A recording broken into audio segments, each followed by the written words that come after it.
everyone. I hope you all are doing great. Welcome back to Target Pawad. I am Bhavna Verma and we are discussing Lakshmikant for Public Administration. First of all, I am really sorry. Last कुछ days में मैं video नहीं upload कर पाई थी because of some health issues. But right now I am fine and I'll make sure that कि मैं regular videos update करूँ. So जो भी लोग लक्ष्मीकांत पढ़ रहे हैं उनको हेल्पफुल रहे. लक्ष्मीकांत की अगर मैं बात करूँ तो it is a basic book और इट इज़ अ बुक जिसके मतलब एक बहुत स्टैंडर्ड बुक है. It is a standard book basic sorry for the word but it is a standard book. जितने भी लोग यूपीएससी मेंस के लिए प्रिपेयर कर रहे हैं और द पीपल और students who are pursuing a MA or the bachelor's in public administration or who have a keen interest in public administration can watch my videos and मैं कोशिश करूँगी आपके सारे कंसेप्ट अच्छे से क्लियर कर पाऊँ. किसी को भी कभी भी कोई डाउट होता है तो यू कैन मेल मी और comment me. I will definitely make a video on that topic और आई विल इफ़ यू अगर आप मुझे मेल करते हो तो I will personally connect with you and will clear all your doubts. Okay, let's start with this. Last lecture में हमने discuss किया था इंट्रोडक्शन पार्ट फर्स्ट देखा था हमने, जिसमें हमने पढ़ा था कि पब्लिक एडमिनिस्ट्रेशन का मीनिंग क्या है, उसका स्कोप क्या है, डेफिनेशंस जो स्कॉलर्स ने दी हुई हैं. एंड इन दिस वीडियो हम कवर करेंगे evolution and status of the discipline. Means as a public administration हमारे सामने ये सब्जेक्ट किस तरीके से प्रेजेंट हुआ. सो आज हमें डिसिप्लिन इसका एज अ डिसिप्लिन देखेंगे. The term public administration stands for two implication. First, it is referred as an activity of administrating the affairs of the government like enforcement of law and order. Secondly, it is also referred to the field of studies. Means public administration, it is divided into two implication. First, it is as an activity or it is activity and second it is as a discipline. हम ये देखेंगे. सो अगर हम as an activity की बात करें तो public administration it is as old as the human civilisation. But अगर हम एज अ डिसिप्लिन की बात करें तो it is more it is new concept and it was establish in 1887 as a discipline. और अगर हम एक्टिविटी में बात करें तो what is comes under activity. जितना भी एडमिनिस्ट्रेशन से रिलेटेड प्रैक्टिकल वर्क है, मीन्स प्रैक्टिकल एस्पेक्ट्स की जब हम बात करेंगे तो it is as an activity. और हम डिसिप्लिन में क्या पढ़ेंगे, थियोटिकल एस्पेक्ट्स की बात करेंगे. एडमिनिस्ट्रेशन इन्वॉल्विंग फंक्शंस का work activity is as old as the human civilization, but the origin of public administration as a subject it is dated in the year 1887. जैसे मैंने अभी आपको बताया 1887 में public administration as a subject established हुआ था. In 18th century, Camillist of Germany and Austria showed a huge interest in public administration. Their major focus of study and research was to train a candidates for civil services. The development of public administration can be divided into 6 stages.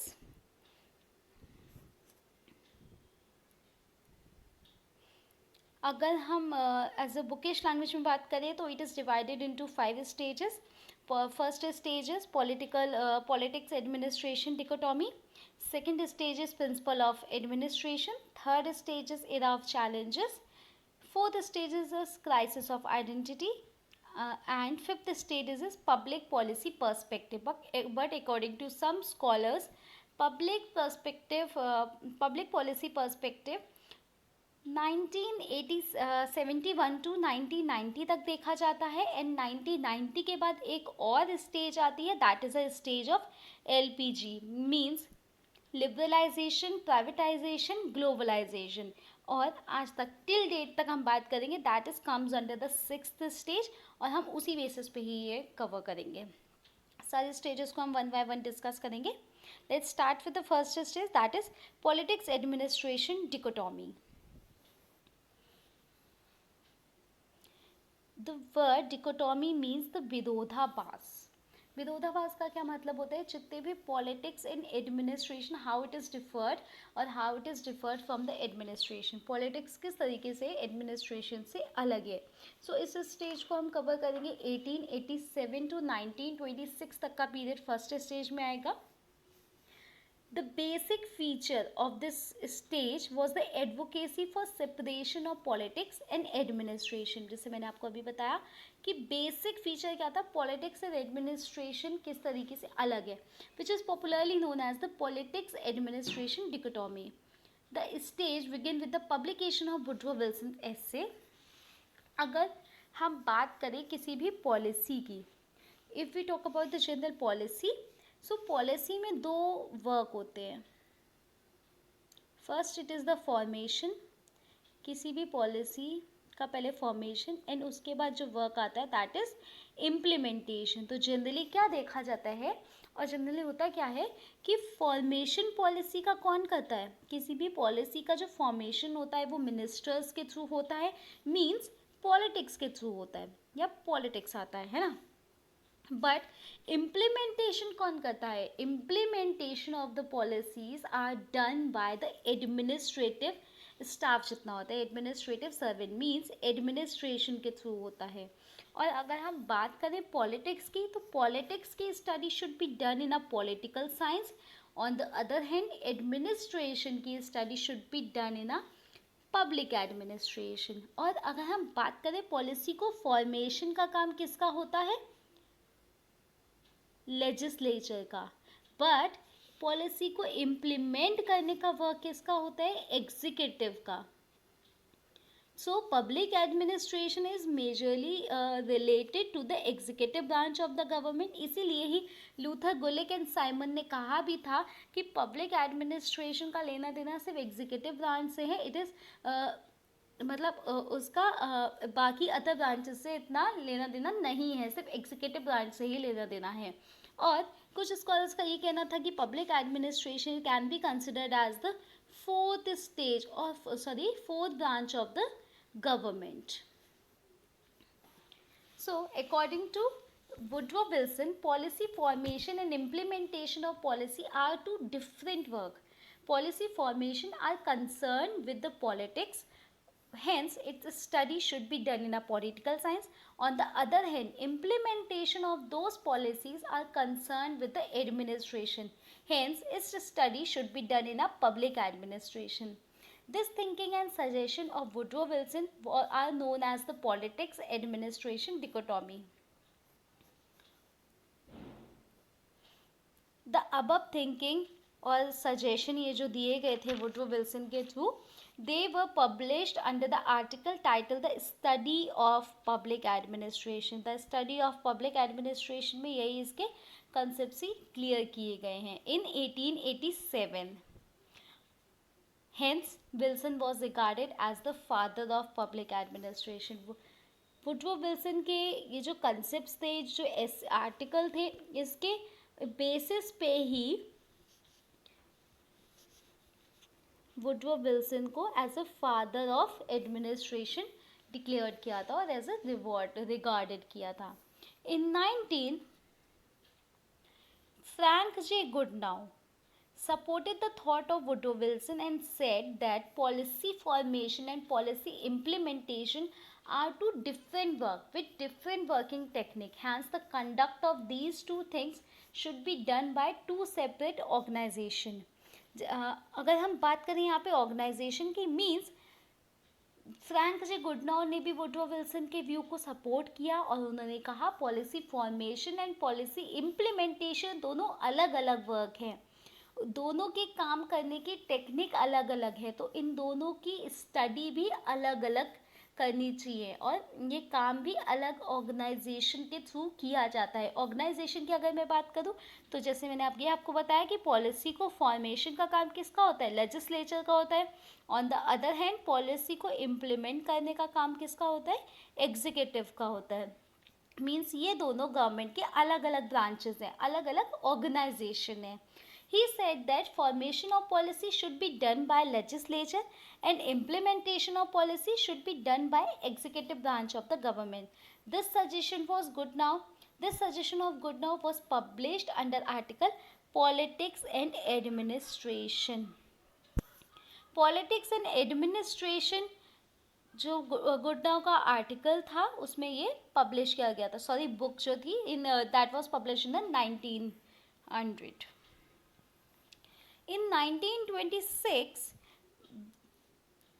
L.D. White came into picture, and the first book on public administration was published by L.D. White with the title Introduction to the Study of Public Administration. It was the first textbook on public administration. With its publication, the subject picked by academic legitimacy, that is, the American universities begin to offer courses of instructions in public administration means अगर हम first stage की gist की बात करें तो first stage में हमने क्या देखा कि public administration, politics and administration means politics और एडमिनिस्ट्रेशन दोनों अलग अलग वर्क हैं, they can not B merge. Politics का जो काम होता है सिर्फ फॉर्मेशन का होता है पॉलिसीज़ की, एंड एडमिनिस्ट्रेशन का काम होता है इम्प्लीमेंटेशन ऑफ दोज पॉलिसीज़. और पॉलिटिक्स मीन्स पॉलिसी का फॉर्मेशन लेजिस्लेचर के थ्रू किया जाता है, बट इम्प्लीमेंटेशन की अगर हम बात करें तो एग्जीक्यूटिव ब्रांच के थ्रू किया जाता है. And Wilson was regarded as the father of public administration. और अगर हम फर्स्ट टेक्स्ट बुक की बात करें जो पब्लिक एडमिनिस्ट्रेशन पे लिखी गई या पब्लिश हुई 1926 में L.D. वाइट के through first book was published. और अमेरिकन यूनिवर्सिटी ने public administration as a course offer करना स्टार्ट किया. ये था आपका फर्स्ट स्टेज. अब हम बात करते हैं what is in second stage. Public administration means as a subject हमारे सामने आ गया. सेकेंड स्टेज की बात करें प्रिंसिपल ऑफ एडमिनिस्ट्रेशन. इस स्टेज का टेन्योर आप 10 ईयर्स का बोल सकते हो. 1927 टू 1937 तक का है.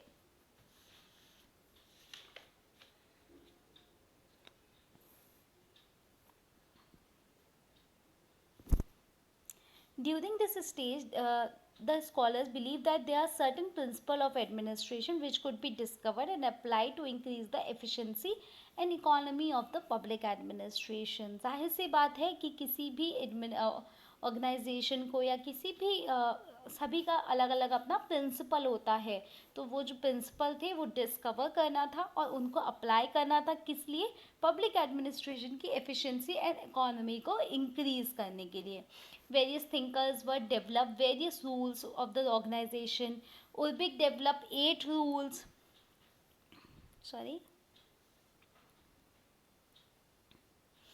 Ulrich developed 8 rules, है ना. और Luther Gulik developed 10 rules. Mooney and Rayleigh developed 4 rules. Henry Fayol came into picture and he developed 14 principles of administration.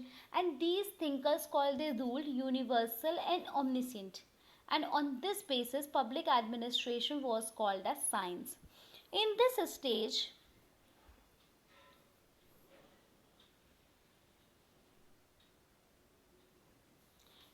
stage, also the thought of dichotomy was supported, but with the basis of a difference.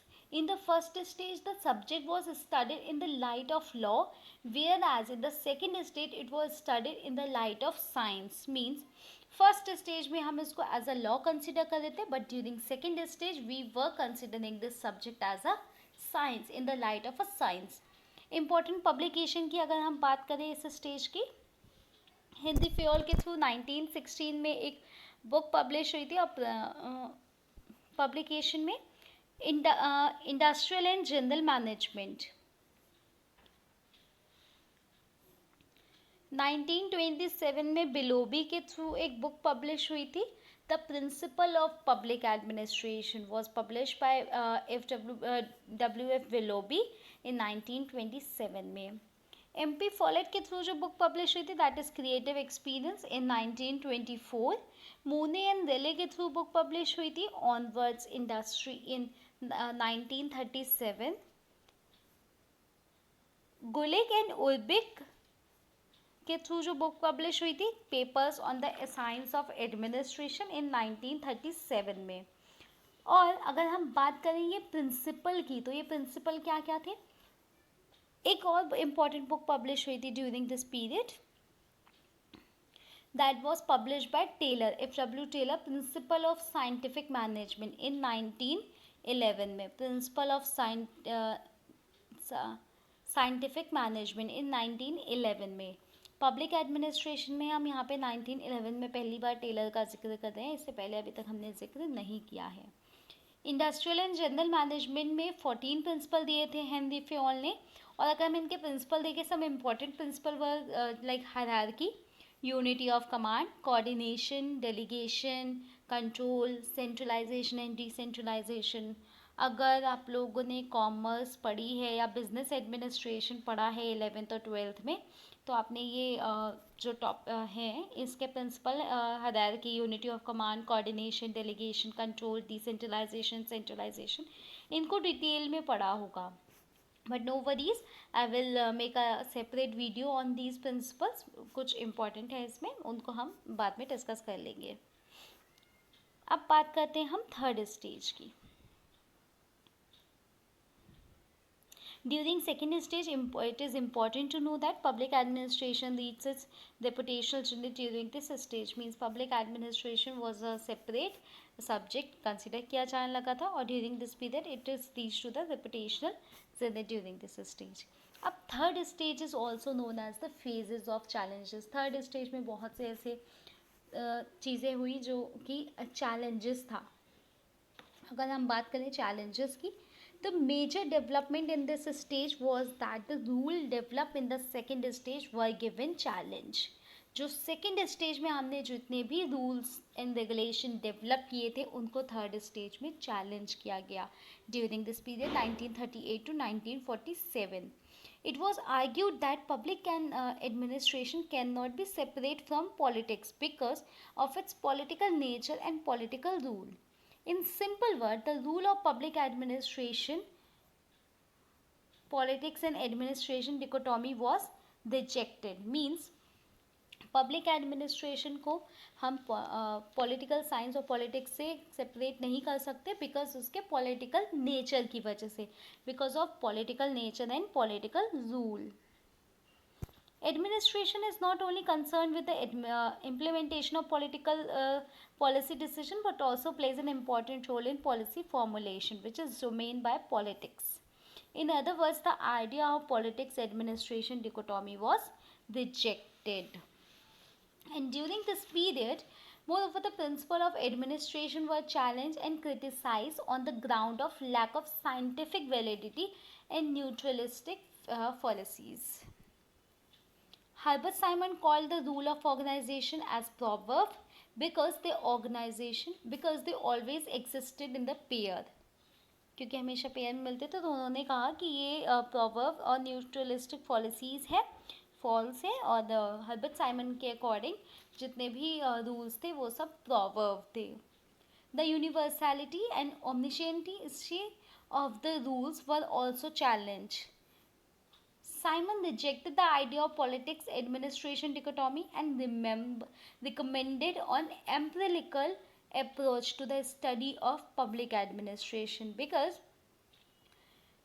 Herbert Simon का कहना था कि politics administration को उसने reject किया और recommend क्या किया, एम्पिरिकल मीन्स अनुभव जन्य, हम एक्सपीरियंस के through, because in public administration we have to deal with the human. यहाँ पे हमारे पास जो रिसोर्सेज है वो ह्यूमन रिसोर्स है. सो यहाँ पे साइंटिफिक फैक्ट्स की हम बात नहीं कर सकते, we can just assume. Robert Denal challenged the statement that public administration is a science. He said, so on the basis of three basic peculiarities of science which are difficult to see in public administration, and they are value free substance for used for experiment, universality of principles, forecast of event and behavior. Means Robert Dahl का कहना था कि public administration can not be a science, because यहाँ पे तीन चीज़ें जो science में देखी जाती है वो बहुत मुश्किल है यहाँ देखना. First, it is the value free substance used for experiment, universality of principle and forecast of the event.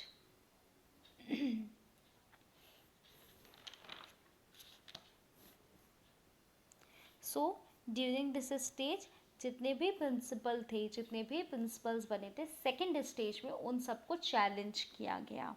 अब चैलेंज किया गया तो क्या हुआ कि पब्लिक एडमिनिस्ट्रेशन अब तो साइंस भी नहीं है और हमने लॉ को पहले ही रिजेक्ट किया, तो व्हाट इज़ पब्लिक एडमिनिस्ट्रेशन। अब क्या हुआ कि पब्लिक एडमिनिस्ट्रेशन की कोई आइडेंटिटी ही नहीं है, जिसको हमने फोर्थ स्टेज का नाम दिया गया। आफ्टर इंडिपेंडेंस 1948 टू 1970 तक का ये ड्यूरेशन है, क्राइसिस ऑफ आइडेंटिटी। देखते हैं फोर्थ स्टेज में क्या हुआ। The crisis of identity arose because the area of public administration was limited, and some thinkers were of the opinion that public administration should not assign the designation of a separate subject because its area is limited. With the rejection of politics administration dichotomy, the principle of public administration suffered from a crisis of identity. Means what is public administration? It is not because हमने politics administration dichotomy को reject कर दिया कि public administration politics से divide ही नहीं हो सकता। अगर पब्लिक एडमिनिस्ट्रेशन पॉलिटिक्स से डिवाइड नहीं हो सकता तो अब पब्लिक एडमिनिस्ट्रेशन है क्या? हमें कहीं ना कहीं तो उसको दर्जा देना है ना। Some said like John Gaus and Roscoe Martin, public administration को पॉलिटिकल साइंस से मर्ज कर देना चाहिए, जो कि उसकी मदर साइंस है।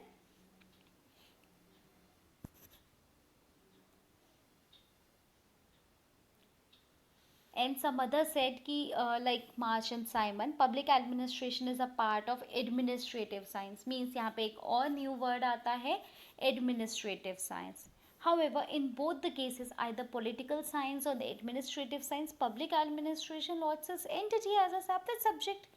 मीन्स अगर पब्लिक एडमिनिस्ट्रेशन हम पॉलिटिकल साइंस के साथ उसको मर्ज कर देते हैं, जो कि उसकी मदर साइंस है, तो भी public administration as a separate subject नहीं है हमारे पास। और साइमन एंड मार्श का कहना था कि public administration is a part of administrative science, और दोनों ही केसेस में क्या था, पब्लिक एडमिनिस्ट्रेशन अपनी आइडेंटिटी को लॉस्ट कर रहा था। That is why this stage in evolution of public administration is called as the stages of crisis of identity.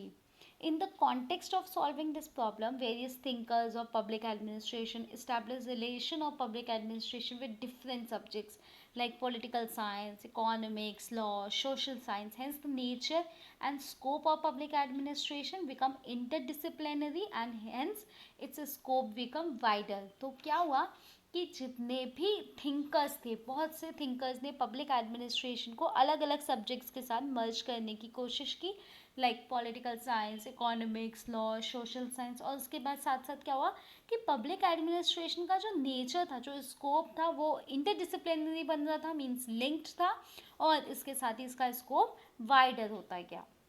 Various development took place during this stage. क्या हुआ 1953 में कुछ कंसेप्ट्स और डेवलपमेंट भी हुए, जैसे कि 1953 में कंपैरेटिव पब्लिक एडमिनिस्ट्रेशन हमारे सामने आया।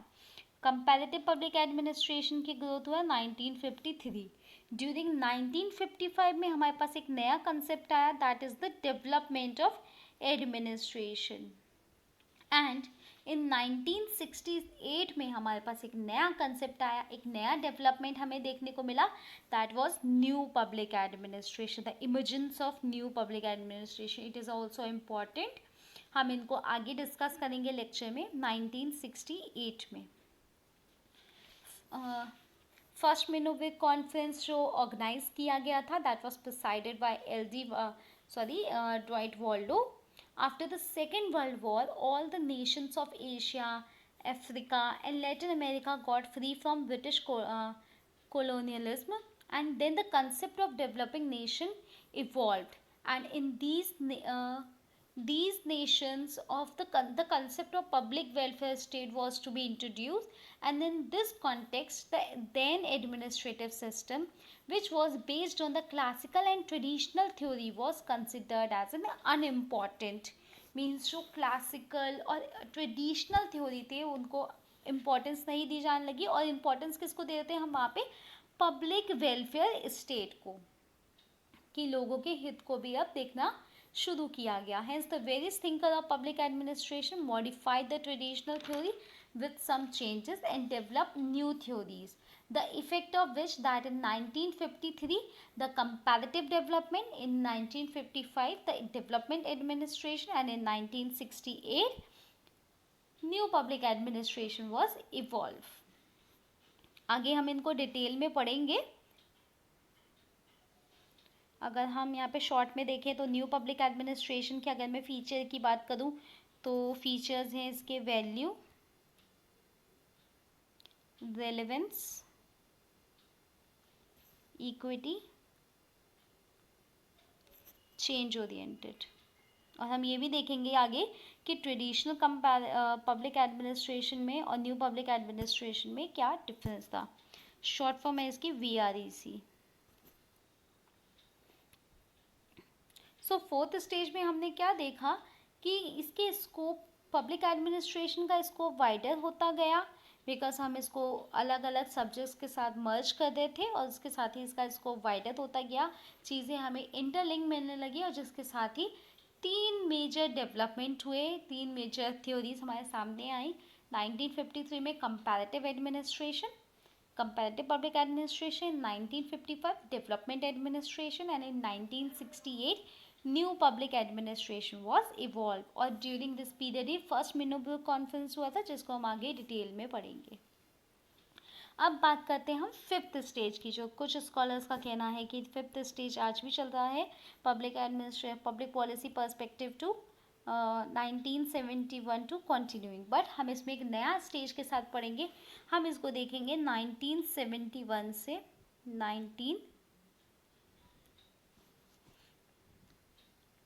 1971 टू 1990 तक हम ये स्टेज देखेंगे। This stage is also known as the era of new public administration. In this stage, the politics of administration was rejected, and it is said that administration is not just related with the implementation of policy, but with the formation of policy. Means public administration politics administration dichotomy तो already reject हो ही चुकी थी, उसके साथ ही क्या हुआ, administration का लेना देना सिर्फ इम्प्लीमेंटेशन से नहीं है, but it is also related और it is also important in the formation or formulation of the policies, because under political system, in context of the formulation of policy, the administrative servant provide technical support and consultation facilities।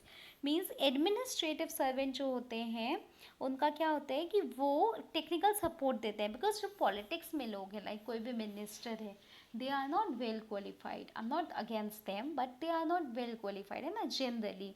तो जो administrative staff होता है, तो administrative servant होते हैं, means civil servant जो होते हैं, वो क्या करते हैं, उनको टेक्निकल सपोर्ट प्रोवाइड करते हैं, उनको कंसल्टेशन फैसिलिटी प्रोवाइड करते हैं। तो उनका एक रोल होता है फॉर्मुलेशन में पॉलिसीज़ का। Minister in context of formulation of policies requires facts and data, and these data and facts are facilitated by administrative servant only। Means किसी भी पॉलिसी को बनाने के लिए कुछ तथ्य की ज़रूरत होती है, कुछ फैक्ट्स एंड डेटास की ज़रूरत होती है। तो ये डेटा कौन देता है, एडमिनिस्ट्रेटिव सर्वेंट ही देते हैं। कहाँ से देते हैं, जो भी सर्वे किए जाते हैं उनके थ्रू जो कलेक्शन ऑफ डेटा है उसको प्रोवाइड करते हैं, एंड फैक्ट्स प्रोवाइड करते हैं, कौन सी चीज़ इम्पॉर्टेंट है, कौन सी नहीं है। During the time of implementation of these policies many problems arises. To solving these hindrances, administrative servants from sub policies have to make sub policies rules and sub rules also। Means क्या होता है कि policy को बनाना और उसको implement करना दोनों ही different work है, उनकी एक डिफरेंट टेक्निक होती है। Like ministers don't have to deal with the general public, but administrative servants have to deal with the general public। so क्या है, administrative servant ground level पे work करते हैं, है ना। तो पॉलिसी बनाई मिनिस्टर ने, but they don't know the condition of the at the ground level. But condition किसको पता है, एडमिनिस्ट्रेटिव सर्वेंट को पता है, उनको पता है किस तरीके से हमें ये पॉलिसी इम्प्लीमेंट करनी है, जिसके लिए वो सब पॉलिसीज बनाते हैं, सब रूल्स बनाते हैं। तो means they are also indirectly making a policy. तो उनका भी फॉर्मुलेशन ऑफ पॉलिसीज में एक रोल प्ले है, एक मेजर रोल प्ले है। In the present time, delegated legislation is very much in use. Hence, at higher level, it became difficult to bifurcate between the politics and administration. Hence, the relation of policies or relation of administration is not only with the implementation of policy, but it is also formulation of the policy. Means अगर मैं बात करूँ आप किसी भी policy की तो sorry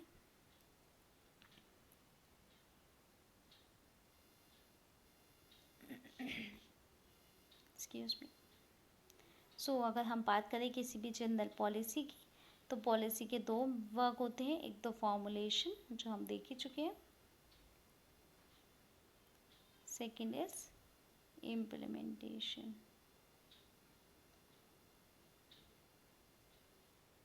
so formulation किसके थ्रू किया जाता है, मिनिस्टर्स के थ्रू किया जाता है, बट पॉलिसी का इम्प्लीमेंटेशन किसके थ्रू किया जाता है, एडमिनिस्ट्रेटिव स्टाफ के through.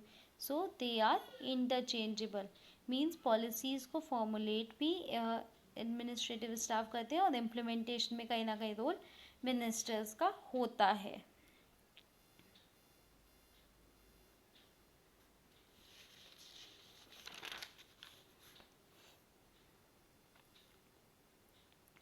And this stage was emphasized on the analysis of public policy and for developing the study of the science of policy. ये हो गया हमारा फिफ्थ स्टेज। अब हम बात करें, जैसे मैंने आपको बताया, सिक्स्थ स्टेज की अब हम बात करेंगे। Public administration in the era of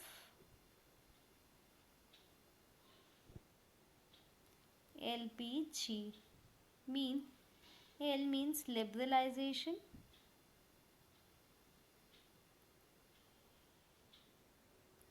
P means privatization,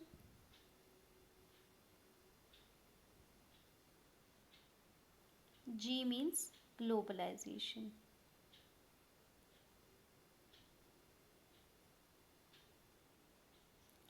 उदारीकरण, निजीकरण, वैश्वीकरण। After 1990, in various developing countries, especially in India, economic liberalization period became, along with the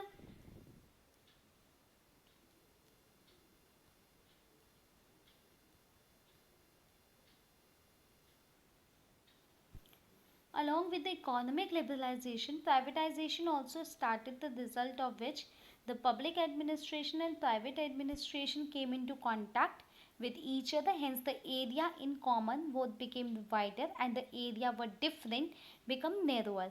In this stage, the effort were made to give the public administration maximum business opportunities in private administration made more clear, sensitive towards the human and civil problems.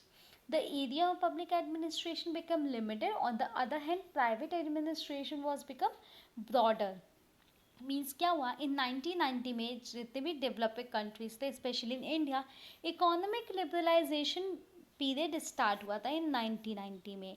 And उसकी वजह से ही along with the economic liberalisation privatisation also started, and as a result of which public administration and private administration एक दूसरे के contact में आए, और क्या हुआ, जो एरिया दोनों में कॉमन थे वो वाइडर होते गए, and the area that were narrower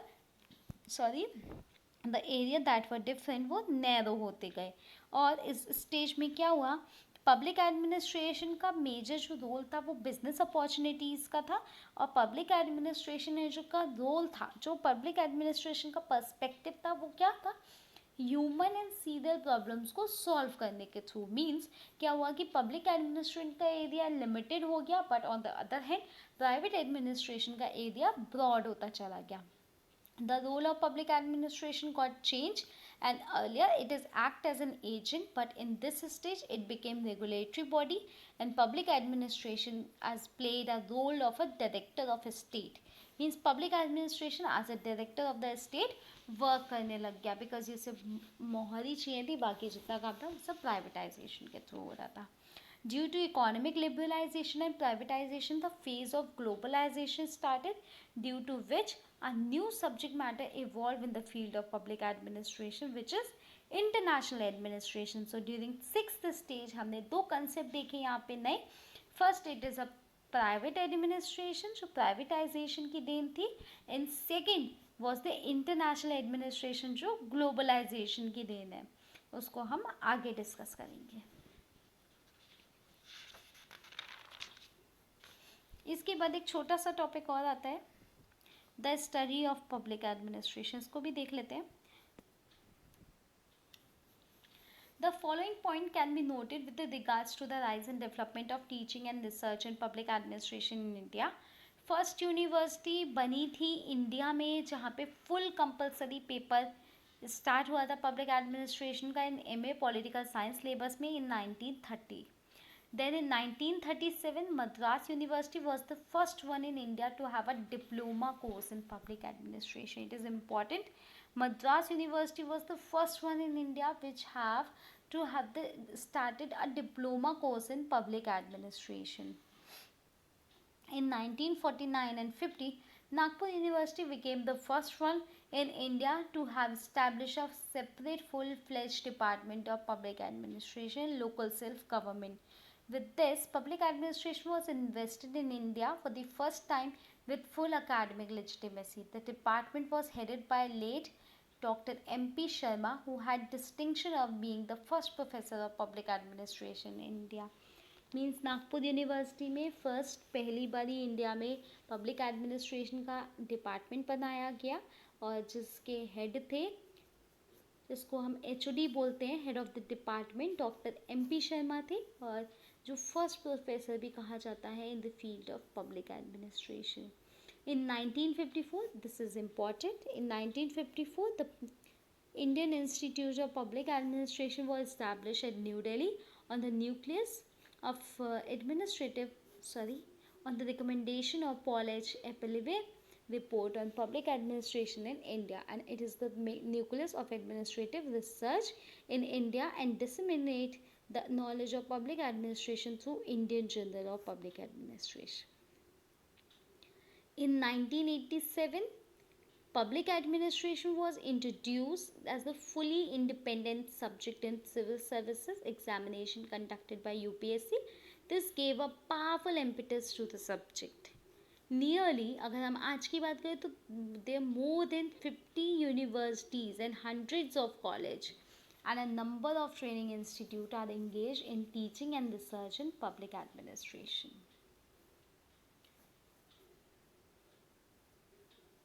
so fifth stage में हमने क्या देखा कि पब्लिक एडमिनिस्ट्रेशन किस तरीके से हमारे पास एज अ डिसिप्लिन आया. तो फर्स्ट स्टेज की अगर हम बात करें तो हमने देखा politics and administration are two different work, and during second stage politics administration dichotomy को रिजेक्ट कर दिया गया. And during the third stage अगर हम सेकेंड स्टेज में कुछ प्रिंसिपल्स भी हमने देखे थे जिसमें इसको रिजेक्ट किया गया. And in the third stage era of challenges, जितने भी प्रिंसिपल्स थे उनको रिजेक्ट किया गया. और उसके बाद एक ऐसा पीरियड आया जहाँ पे पब्लिक पॉलिसी पब्लिक एडमिनिस्ट्रेशन ना ही लॉ है ना साइंस है, तो क्या हुआ, उसकी आइडेंटिटी का क्राइसिस का ड्यूरेशन आया, जिसको हमने फोर्थ स्टेज में कवर किया था. And in fifth stage we have covered public policy approach. Means हमने एक न्यू अप्रोच को हमने देखा कि मीन्स एडमिनिस्ट्रेशन का मतलब सिर्फ इम्प्लीमेंटेशन ही नहीं है बल्कि फॉर्मेशन ऑफ पॉलिसीज़ भी है. And politics administration dichotomy was rejected.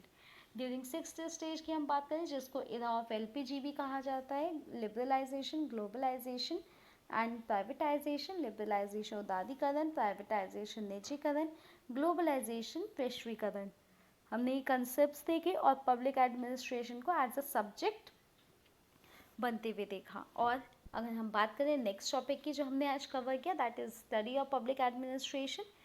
First university Lucknow university में 1930 में पहली बारी पब्लिक एडमिनिस्ट्रेशन का पेपर इस्टेब्लिश हुआ था एमए पॉलिटिकल साइंस के सिलेबस में. इन 1937 में मद्रास यूनिवर्सिटी ने पहली बारी डिप्लोमा कोर्स स्टार्ट किया था in public administration. Nagpur university 1949 to 1950 में, जहाँ पे पब्लिक एडमिनिस्ट्रेशन का पहला डिपार्टमेंट था जो which was headed by doctor MP Sharma, और जो फर्स्ट प्रोफेसर भी थे पब्लिक एडमिनिस्ट्रेशन के इन इंडिया. 1954 में IRPA का फाउंडेड हुआ and in 1987 public administration as a optional subject और as a subject UPSC syllabus में इंक्लूड किया गया। और अगर हम आज की बात करें तो they are more than 50 universities, hundreds of college and numbers of training institute are engaged in the teaching and research of public administration। यहाँ तक किसी को भी कुछ भी समझ नहीं आया तो आप लोग मुझे मैसेज कर सकते हैं।